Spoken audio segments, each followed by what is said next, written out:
Joël Vermont, j'ai 58 ans cette année. Donc, je suis séropositif depuis 30 ans, un anniversaire aussi cette année. Je suis salarié chez Pôle emploi. Pour l'instant, du fait de quelques ennuis de santé, je suis en arrêt maladie. Je suis aussi donc dans le milieu associatif depuis maintenant un peu plus de 30 ans. Donc auprès des personnes qui sont touchées, mais aussi dans le cadre de la prévention sida, hépatite, pour aussi relayer les informations auprès des plus jeunes ou des moins jeunes. Et cette orientation, voilà, j'espère qu'un jour elle pourra se matérialiser par un poste de prévention beaucoup plus fixe.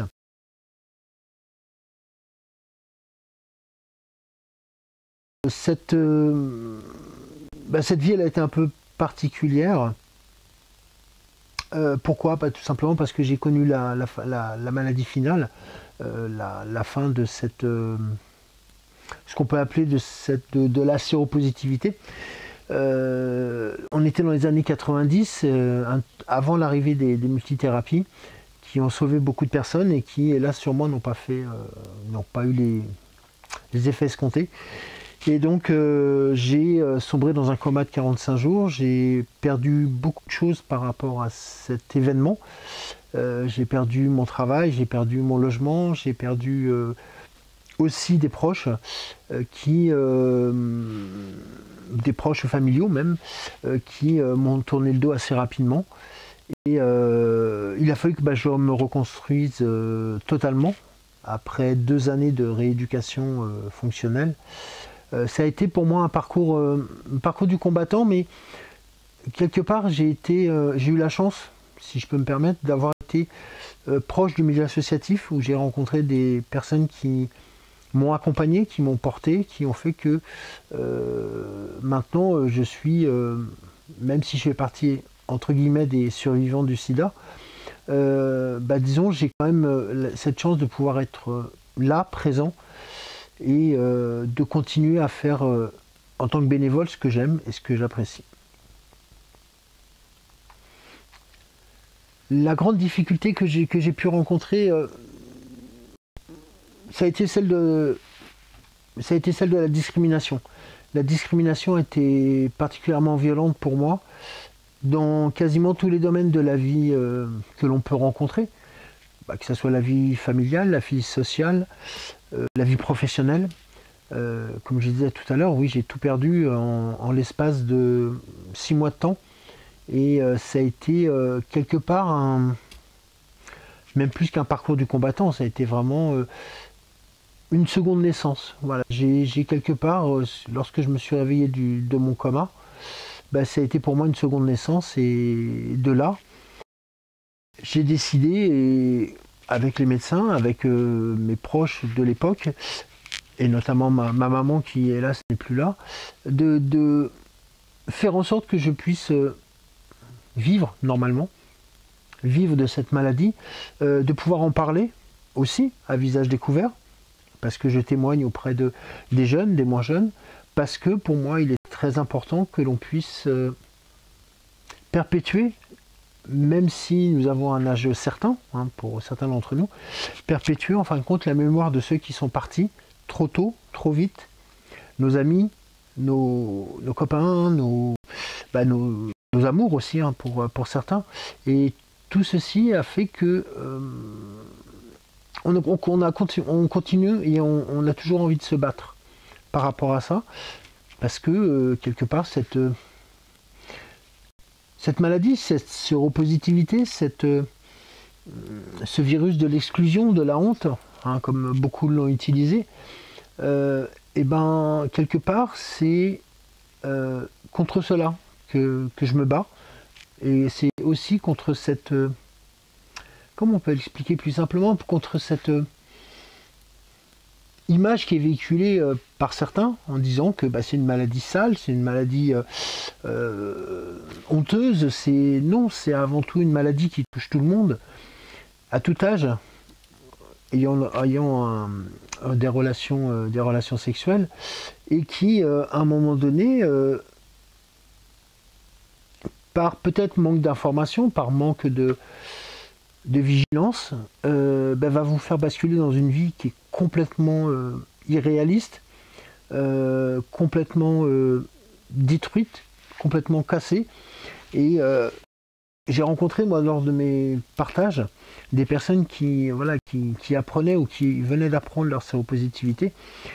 Et c'était compliqué pour eux de pouvoir se projeter comme moi je me projette encore maintenant, même à 58 ans, dans ce que j'appelle la poursuite de ma vie. Tout ce que je vis en ce moment, c'est du... Je dirais pas c'est du gratuit, mais c'est du bonus quelque part. Ma vie aurait dû s'arrêter il y a quelques années en arrière, et là c'est pas le cas. Et de cette facilité aussi à en parler et à témoigner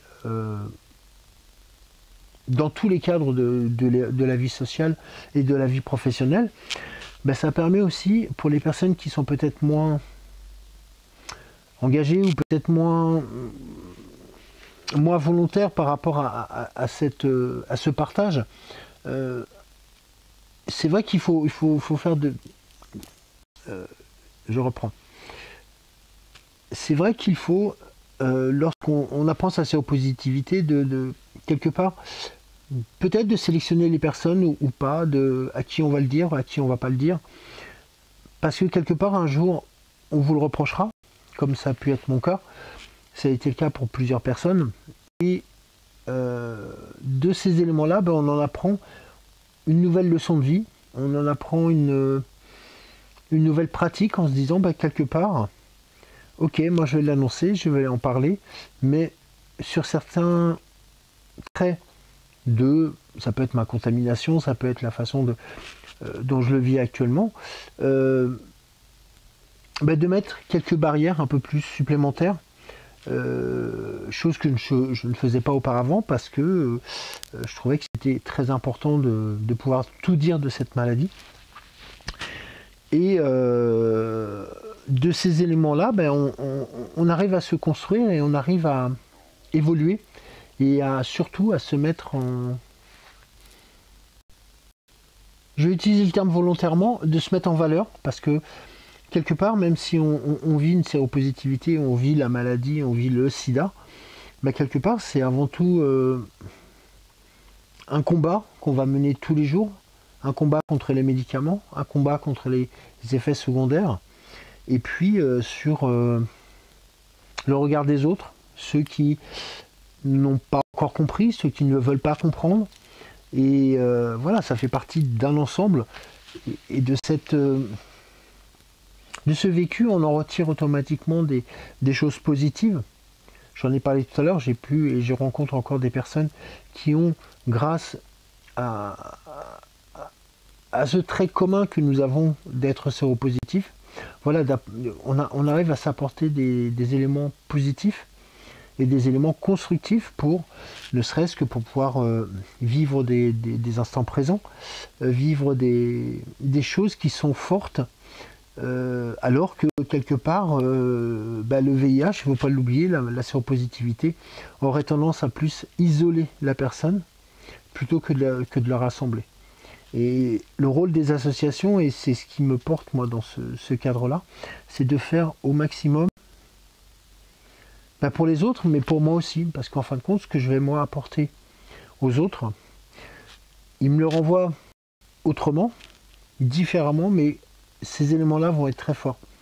Quand je témoigne dans des structures associatives ou dans des structures médicales, comme je peux le faire maintenant, la force du témoignage que je peux apporter, elle m'est rendue au quintuple par les personnes qui m'ont écouté et qui vont justement faire en sorte de comprendre. Et le fait d'avoir en face de vous quelqu'un qui comprend la maladie, quelque part c'est une avancée, c'est quelque chose que vous avez gagné, quoi. C'est une marche supplémentaire.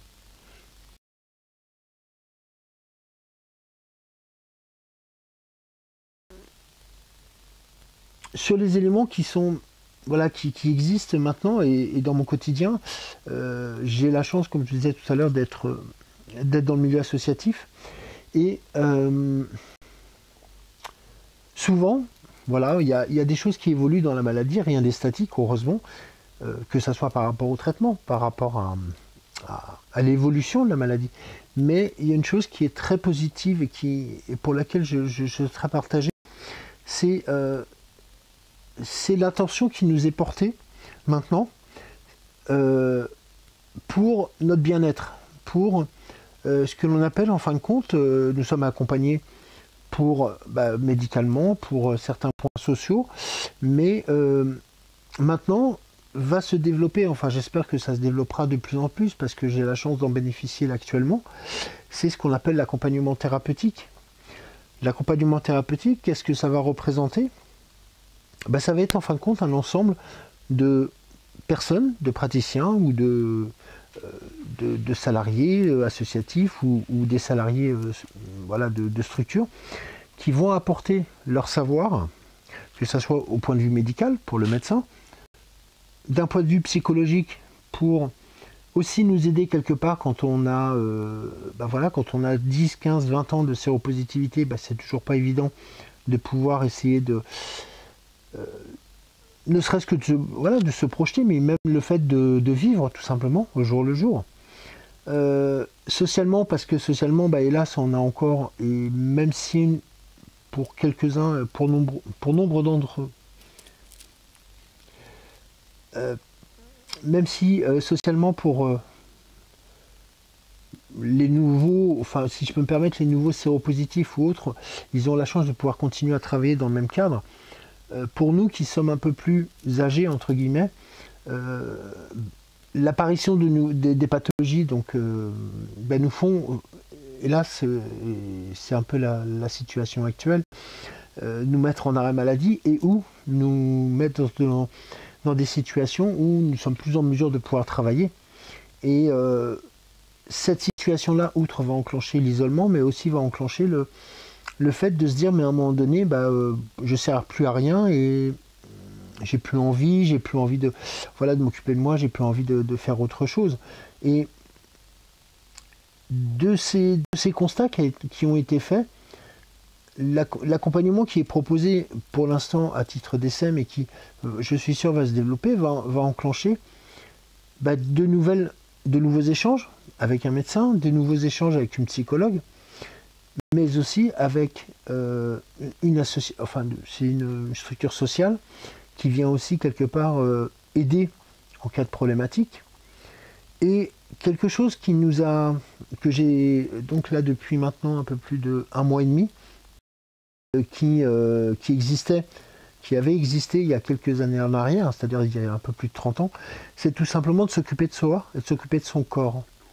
C'est-à-dire qu'à un moment donné, certains se sont rendus compte que depuis des décennies, on était accompagnés sur tous les domaines, sauf celui de notre bien-être. De notre bien-être, tout simplement, le fait de pouvoir faire du sport, faire du vélo, faire de la marche, faire des exercices.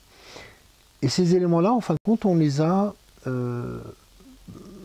par le biais de bénévoles et par le biais d'appels à projets.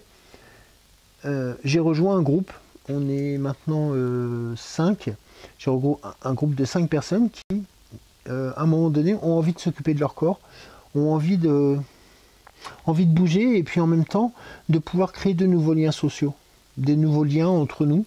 Et je trouve que cet élément-là, c'est même plus positif, c'est quelque chose qui, je l'espère, va pouvoir perdurer, parce que pour ma part, je pense que c'est hyper important d'avoir cette globalité dans l'accompagnement, que ça soit par, ça peut être la marche, ça peut être des exercices physiques, mais ça peut être aussi la natation, ça peut être des choses comme ça.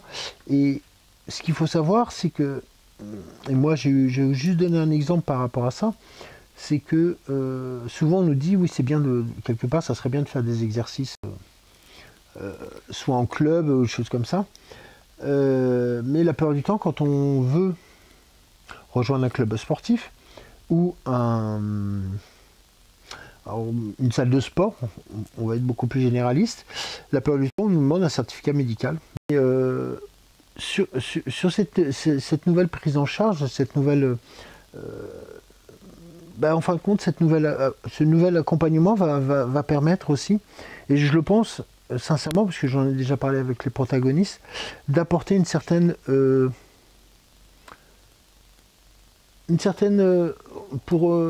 estime de soi qui va regrandir, parce qu'on va sentir qu'on va être un peu plus capable d'eux, et ça va peut-être pour certains peut-être les redynamiser sur une activité, sur leurs envies, sur leur passion. Et moi j'engage les personnes à suivre ces nouvelles techniques qui nous sont proposées, parce que tout simplement c'est du positif, mais vraiment du plus plus. Et les personnes qui sont et qui vont nous accompagner et qui nous accompagnent font en sorte d'être le plus proche possible de nous, de chacun d'entre nous, et surtout, et j'en terminerai là-dessus, elles sont à notre écoute. Et on nous a tellement oubliés dans ce cadre-là que il faut valoriser cette activité. Et voilà, j'engage moi les personnes à, même si on a des capacités physiques ou un peu plus réduites, c'est pas grave, il faut se lancer aussi, parce que je pense que ça fait un bien fou.